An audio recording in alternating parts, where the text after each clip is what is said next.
So we cannot claim to love God and consistently do what He does not want us to do.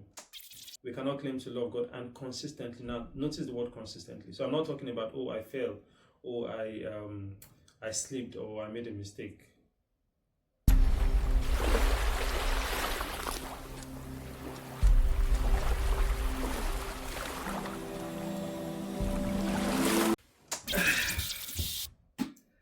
Hi guys, or hey brethren, as my dad would prefer me to say. Good morning, good afternoon, good evening, wherever you are, and at whatever time you're listening to this right now. My name is Tomilade Olabi, and you are welcome to another episode of Deep Thoughts. Deep Thoughts. So this is the expression under Tomilade Olabi Ministries, where I talk about my meditations on Scripture and some burdens on my heart, where I get to share them with everyone. Today, I would like to talk about the weight of God's love. The weight of God's love. So let me start from 1 John chapter 4, verse 19 says that we love because God first loved us. So that means our love is supposed to is reciprocating God's love. Also, our love is empowered and enabled, or should I say enabled and empowered by God's love. So that means if God did not love us, we would not be able to love. And also because God loves us, we also should love Him. And that's where that's the direction I'm tilting towards today. So if I ask, or if anyone asks me, do you love God? I would want to say, of course, yes, I do love Him. Because yes, I get emotional sometimes thinking about Him.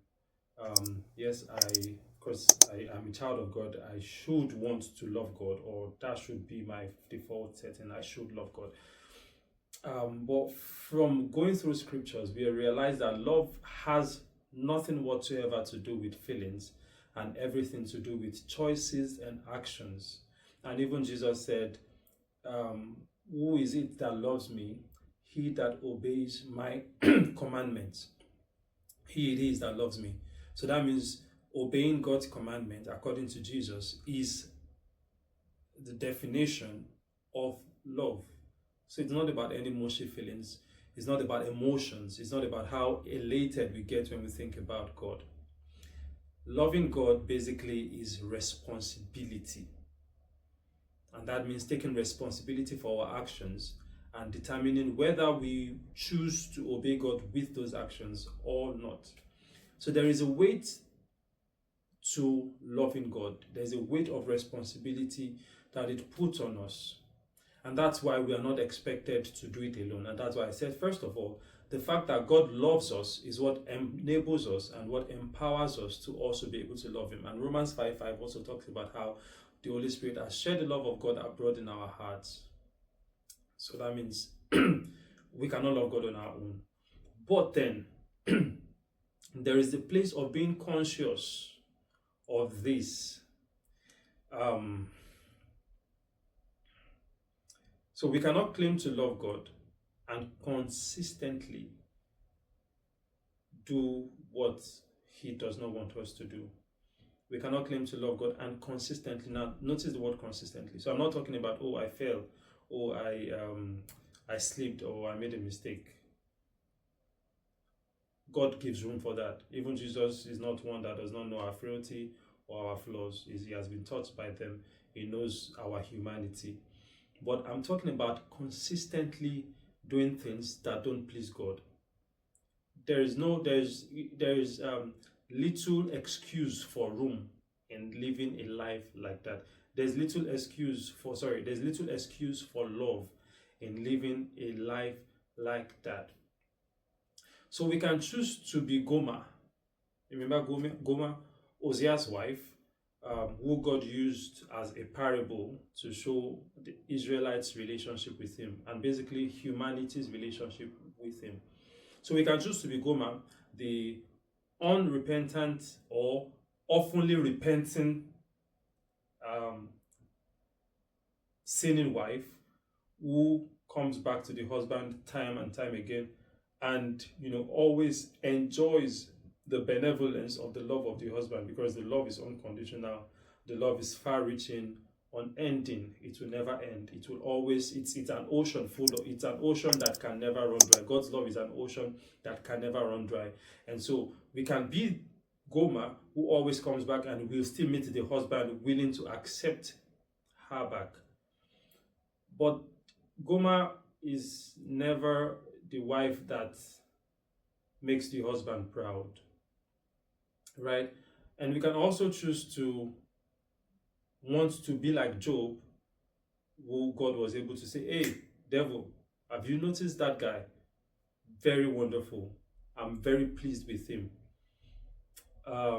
We can choose to also be like that. Now, I'm not here to talk about works, boasting in works.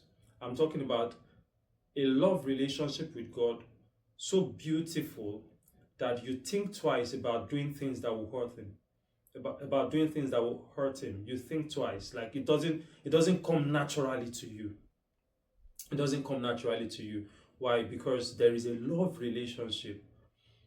We as a husband, for example, when I go out, and because I love my wife, I think of things, to take home to her, things I can use to surprise her.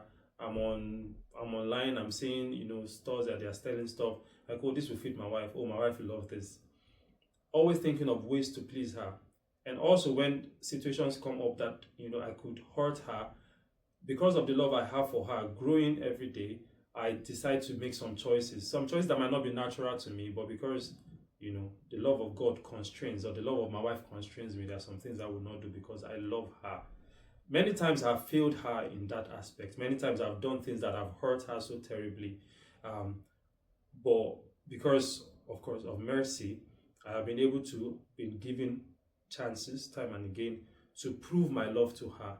Right? Now with God also, we have been, all of us have failed him. He said we have even fallen short of his glory, right? All of us have sinned, but we've enjoyed his mercy time and again. But we need to come to a place where we need to say, okay, I can't continue every time. Shall we continue in sin so that grace may abound, so that the love can continue to embrace us?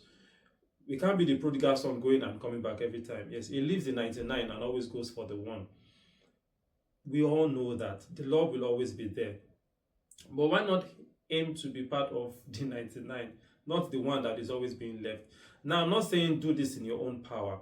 I'm saying first it starts with a desire. First it starts with a longing to not hurt him, a longing to want to be right with him, a longing to want to express the righteousness that he has given us the power to live.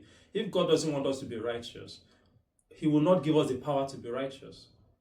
So he actually wants it. So we should not think, oh, just because the grace of God abounds so much, the love of God is so fierce, and so there's no mountain he will not tear down, there's no valley he will not climb chasing after me, that we then just live our lives anyhow, knowing that, oh, the Father will always come to look for me. We should always be looking to hear, oh, this is my beloved Son, in whom I am well pleased. What can I do for God to please him? How can I serve my Father? How can I honor him? Is my life something he's proud of? Not just because the blood of Jesus has washed me clean, but because I am making choices every day that show that I regard God in my heart and that I love him. So that is the weight of God's love, the weight of God's love on us.